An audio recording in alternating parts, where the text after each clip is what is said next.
Hello students, now we have to start the chapter that is Natural Vegetation and Wildlife.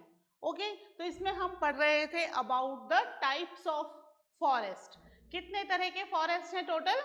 There are 5 types of forest. Okay, tropical evergreen forest, tropical deciduous forest, tropical thorn forest and shrubs, montane forest, mangrove forest. Okay, तो इसमें से जो first 4 थे वो हमने पढ़ लिए थे. जो लास्ट है mangrove forest that is remaining, तो उसको हम आज के लेक्चर में कंप्लीट करेंगे.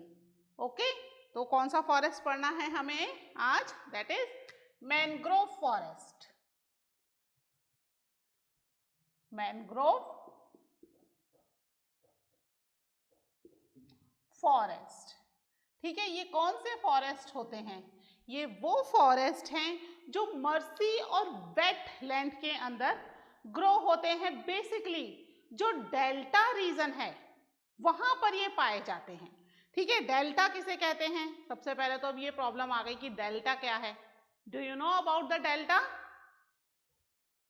देखो, रिवर्स जब फ्लो होकर के आती है तो फाइनली क्या होता है, ये लैंड खत्म हुई और यहाँ पर ओशन है, सी है, तो सभी रिवर्स फाइनली जाकर के क्या होती हैं? ओशन में जंप कर जाती हैं, कूद जाती हैं ओशन के अंदर. सारी रिवर्स फाइनली ओशन में मिलती हैं, that you know.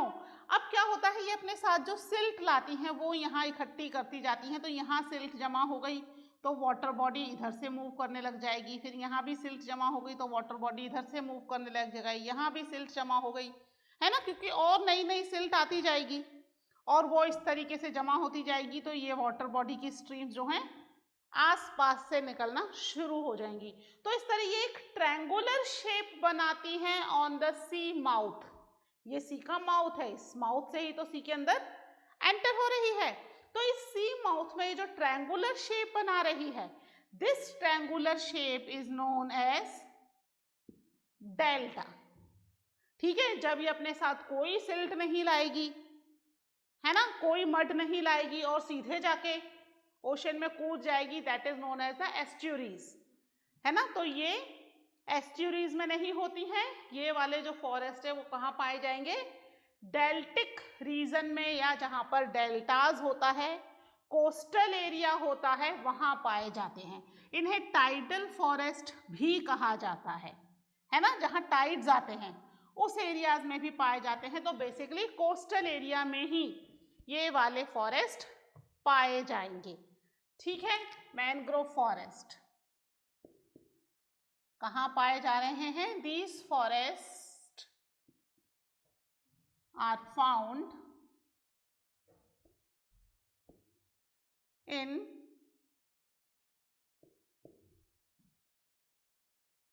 Tidal region. Tidal कहाँ पर आता है? टाइड और कोस्टल एरियाज. ठीक है, कोस्टल एरियाज में पाए जाते हैं. These coastal areas are influenced bye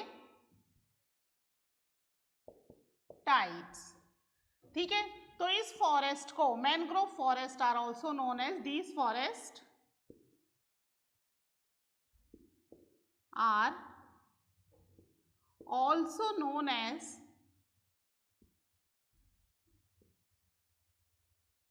tidal forest. ठीक है, इनको टाइडल फॉरेस्ट भी कहा जाता है क्योंकि जहां टाइड्स आ रहे हैं वहीं ये पाए जाते हैं. ओके, अब ये जो फॉरेस्ट हैं ये किस तरह के होते हैं? एक्चुअली यहाँ पर जो ट्रीज है, जो इस एरियाज में ट्रीज पाए जाते हैं, बेसिकली इनकी जो रूट्स हैं वो वाटर के अंदर सबमर्ज्ड होती हैं. यानी उन्हें क्या चाहिए? सब तरफ वाटर ही वाटर चाहिए. वाटर के अंदर ही रूट्स सबमर्ज्ड है. ठीक है, कई बार जो ट्रीज होते हैं ना, ट्रीज की रूट्स ऊपर से भी आती हैं, that also submerged in the water. Water के अंदर ही सबमर्ज्ड हो जाते हैं.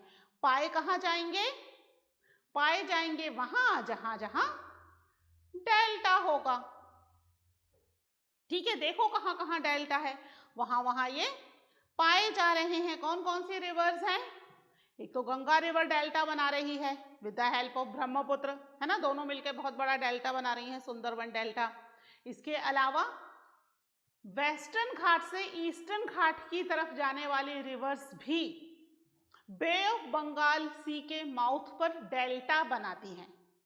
That is Krishna, Kaveri, Godavari and Mahanadi. ये 4 रिवर्स हैं जो कि बे ऑफ बंगाल के माउथ पर, है ना, they form a big delta. तो जहां जहां डेल्टा है वहां वहां ये वाले फॉरेस्ट पाए जा रहे हैं। ठीक है, लिख लेते हैं कि ये किस तरह के होते हैं। ये जो होते हैं ये डेंस होते हैं थोड़े, है ना। Dense mangrove are common varieties of with roots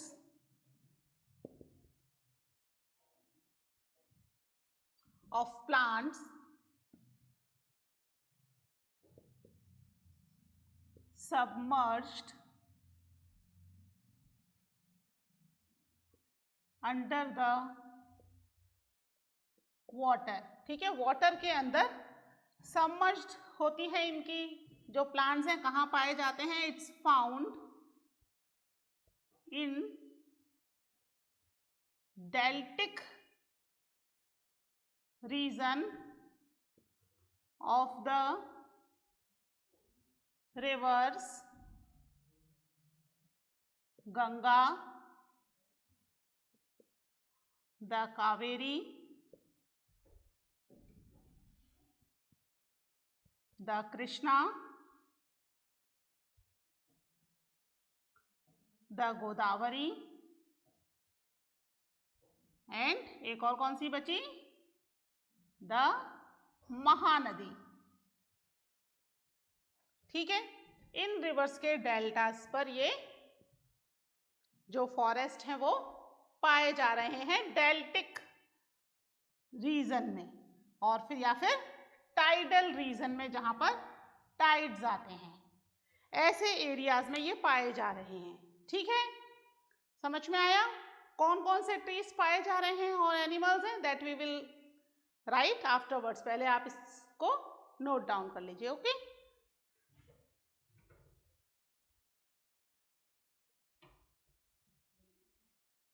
ठीक है। ओके, कौन कौन से ट्रीज हैं वो हम लिखते हैं। तो सबसे ज्यादा कोस्टल एरियाज में कौन से ट्रीज हैं?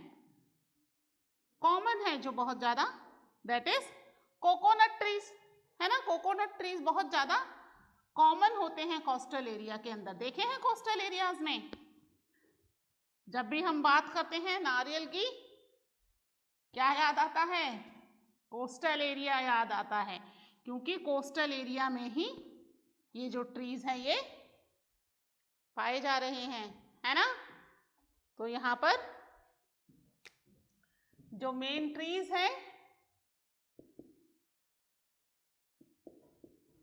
ठीक है, that is palm,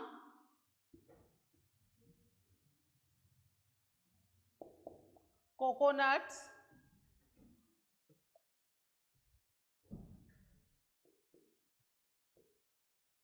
Kedar and Agar. ठीक है, ये कुछ पेड़ हैं जो पाए जा रहे हैं। इसके अलावा जो एनिमल्स हैं, एनिमल्स वो पाए जाएंगे जो डेल्टिक रीजन में रहें। कौन कौन से? यहाँ पर एक तो रॉयल बंगाल टाइगर पाया जाता है। कहाँ पाया जाता है रॉयल बंगाल टाइगर? हाँ, पता है कुछ आपको? रॉयल बंगाल टाइगर जो है वो इंडिया में बहुत ज्यादा फेमस है। It found in the Sundarban delta, तो it is very famous. Royal tiger is famous animal, ठीक है, इन दिस रीजन। ये जो है रॉयल बंगाल टाइगर बहुत कम एरियाज में पाया जाता है ना। तो ये बहुत ज्यादा फेमस है रॉयल बंगाल टाइगर। इसके अलावा पानी में रहने वाले एनिमल्स जैसे टर्टल, घड़ियाल, क्रोकोडाइल,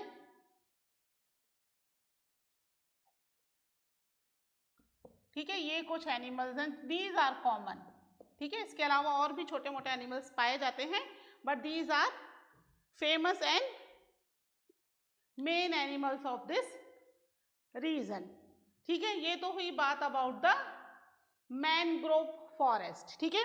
मैनग्रोव फॉरेस्ट में ये एनिमल्स पाए जा रहे हैं। इसके अलावा हम बात करें मेडिसिनल प्लांट की, है ना। इंडिया के अंदर बहुत सारे मेडिसिनल प्लांट हैं।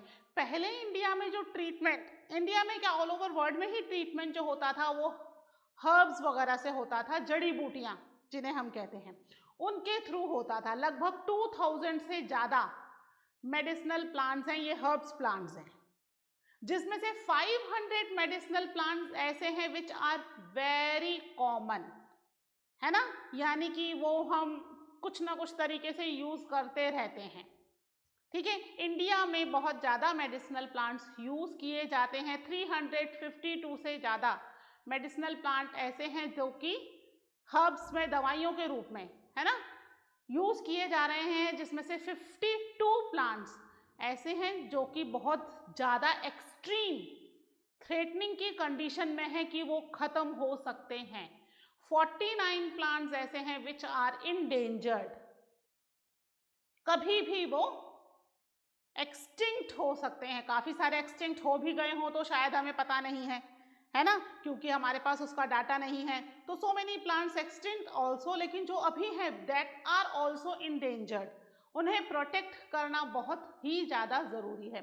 इसमें से कुछ प्लांट्स के नाम हमारी बुक में दे रखे हैं, जैसे सर्पगंधा है, तुलसी, अर्जुन, है ना, नीम से तो हम बहुत ज्यादा वेल नोन है। तुलसी, हर घर में तुलसी का पौधा होता है, that is very good for the cough and cold. अभी सर्दियों में तो खूब तुलसी की चाय बना बना के घर में मम्मी आपको पिलाएंगी, है ना, दैट इज वेरी गुड। नीम जो है एंटीबायोटिक है, एंटीबैक्टीरियल है, किसी भी चीज में कीड़े लग जाएं तो नीम की पत्तियां डाल दो, कीड़े मर जाते हैं, है ना।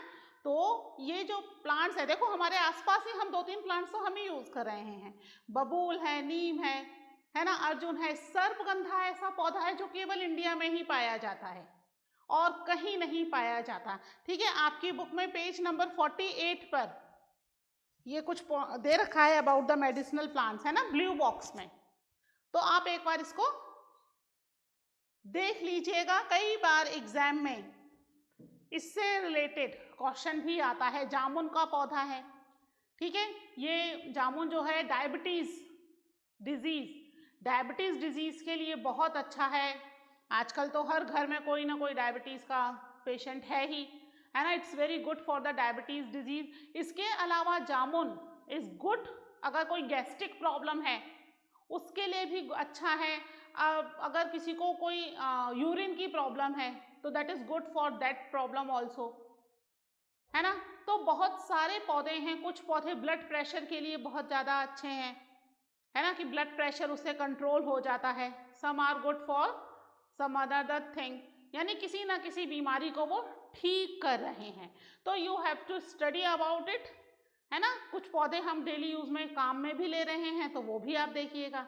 कई बार एग्जाम में आ जाता है कि right any 5 medicinal plants and explain it, तो बेशक आप एक एक लाइन में ही लिख देंगे कि भाई इनके बारे में क्या डिजीज है या किस तरह की प्रॉब्लम्स को ये क्योर करता है, दैट इज सफिशिएंट, ठीक है। तो आप इसको एक बार पढ़ लेना, इट्स वेरी इंपॉर्टेंट, ओके। चलिए इसको मैं रब कर दूं। अब हम पढ़ते हैं about the wild life of India, India की wild life. This is about the plants. अभी तक तो हम प्लांट्स के बारे में ही पढ़ रहे थे ना, ट्रीज के बारे में।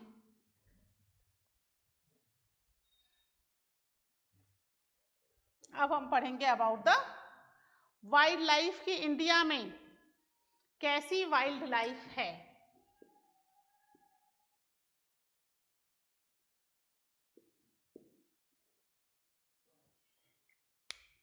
ठीक है, इंडिया की जो वाइल्ड लाइफ है,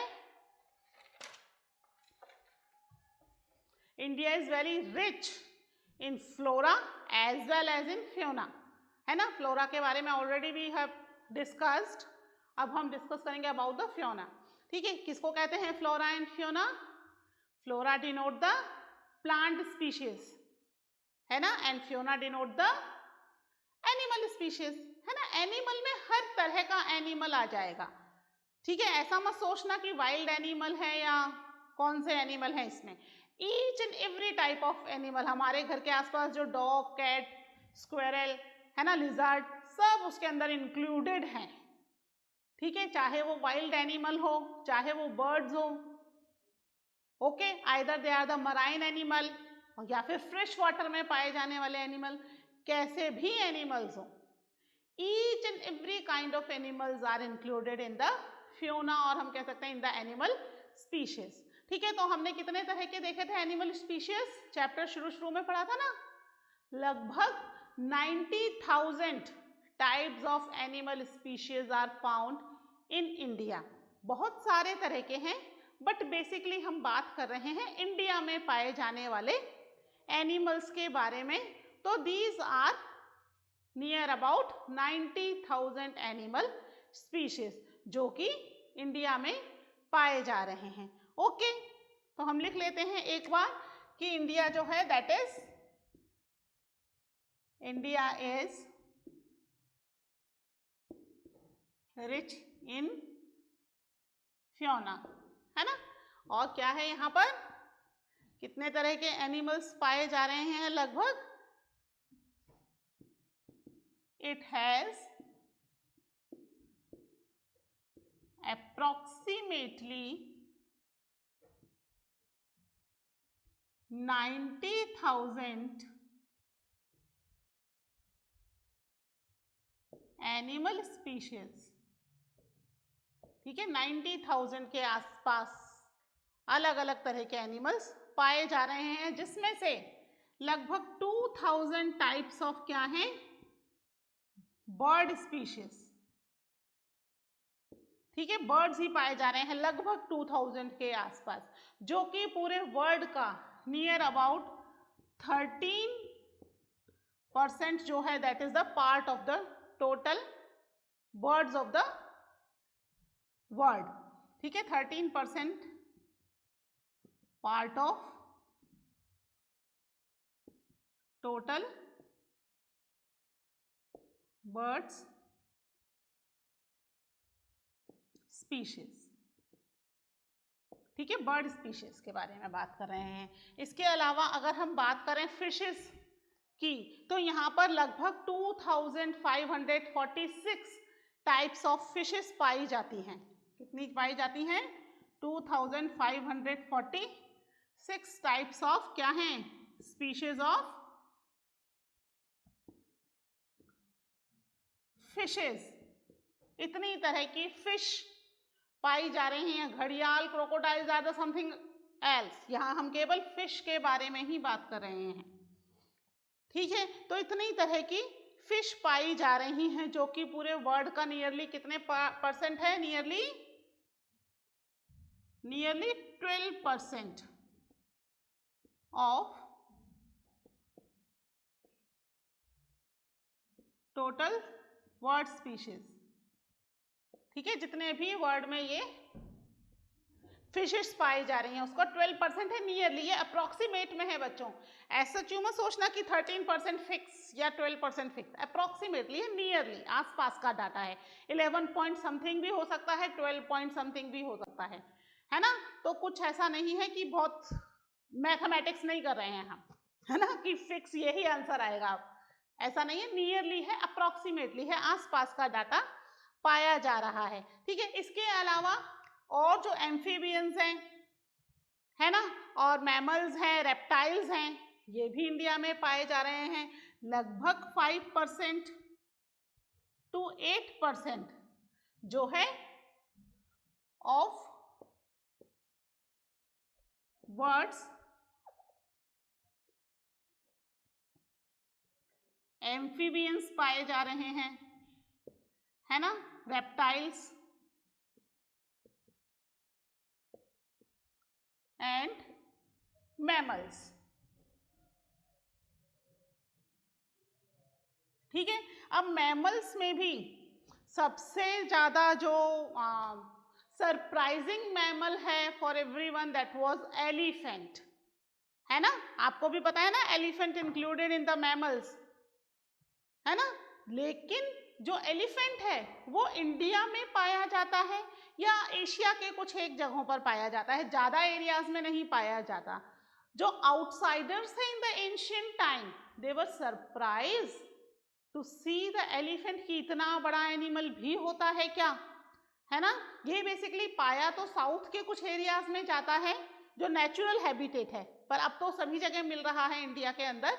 इसके अलावा एक और एनिमल जिसको देख करके means everyone was very surprise, that was one horn rhinoceros, है ना। एक हॉर्न है उसके नोज के ऊपर और इतना हैवी वेट है, इतना हैवी बॉडी है उसकी, इतना हैवी एनिमल देख करके एवरीवन वाज सरप्राइज्ड। ये पाया जाता है वेट एंड श्वेम्पी एरिया में, इसको कीचड़ दलदल ये चीजें चाहिए होती हैं रहने के लिए। ये भी बेसिकली साउथ के कुछ एरियाज में ही पाया जाता है। इसके अलावा इंडिया जो है that is the only one country which have both lion and tiger. और किसी कंट्री में दोनों नहीं मिलते, किसी में लॉयन मिलेगा, किसी में टाइगर मिलेगा, है ना। इंडिया में दोनों मिल रहे हैं, ठीक है। गिर फॉरेस्ट जो है गुजरात का, that is famous for the Indian lion, Asiatic lion जिसको कहते हैं, जो अब इंडेंजर्ड है, उसको थोड़ा प्रोटेक्ट किया जा रहा है। इसके अलावा रॉयल बंगाल टाइगर कहाँ मिलते हैं, it's found in the West Bengal, है ना। सुंदरबन डेल्टा जो है वो उनका नेचुरल हैबिटेशन है, तो बांग्लादेश और इंडिया में ही बेसिकली ये पाए जाते हैं। तो इतने अलग अलग तरह के एनिमल्स हैं। इसके अलावा there are lots of animal, monkey की ही इतनी सारी स्पीशीज हैं, है ना। लंगूर है, लाल मुंह का बंदर है, फिर उसी में ही चिंपैंजी और कौन कौन से मंकी की ही बहुत सारी अलग अलग वैरायटीज पाई जा रही हैं। डियर, डियर की कई सारी वैरायटीज हैं, स्पॉटेड डियर अलग हैं, फिर वो चौसिंगा डियर दैट इज डिफरेंट, ठीक है। सिंपल डियर अलग आता है जो स्पॉटेड नहीं होता। इतने सारे अलग तरह के डियर भी हैं। There are lots of variety. Birds की बात करें, पीजन, पिकॉक, इतने ज़्यादा कलरफुल बर्ड्स भी इंडिया के अंदर पाए जा रहे हैं, ठीक है। तो इंडिया में वाइल्ड लाइफ प्रोटेक्शन एक्ट भी बना in 1972 to protect the animals which are living in the means wild life animals के लिए, कि कहीं उनको जैसे हंटिंग बैन कर दी गई है ना। एनिमल पार्ट्स को मार्केट में सेल करना, जैसे हाथी के दांत की बनी हुई बहुत सारी कीमती चीज़ें मार्केट में बिकती थी in the very high price, that was ban. इसकी वजह से एलिफेंट को मारा जा रहा था, जो कि इतने ज़्यादा मीन्स मिलते ही नहीं हैं ऐसे एनिमल्स तो वर्ल्ड की और किसी कंट्री में। हमारे यहाँ मिल रहे हैं तो हम उनको हंटिंग करके मार रहे हैं। That was reckless hunting in the ancient time. अभी तो बैन कर दिया गया है, और अगर कोई हंटिंग करता है तो there is a proper procedure of the punishment, है ना, बाकायदा पनिशमेंट मिलता है। तो इस तरीके से ये जो एनिमल्स हैं इनकी बहुत सारी वैरायटीज हैं, ठीक है। वो हम डिस्कस करेंगे बाद में, ठीक है। आप एक बार इसको नोट डाउन कर लीजिएगा। ये तो इनकी है कि कहाँ कितने एनिमल्स मिल रहे हैं, कितना वर्ल्ड का टोटल परसेंटेज हमारे पास है। एज सच इंडिया जो है दैट इज वेरी रिच, ठीक है। फिर बाकी की चीजें हम डिस्कस करेंगे in the next lecture. Okay, till then take care, bye.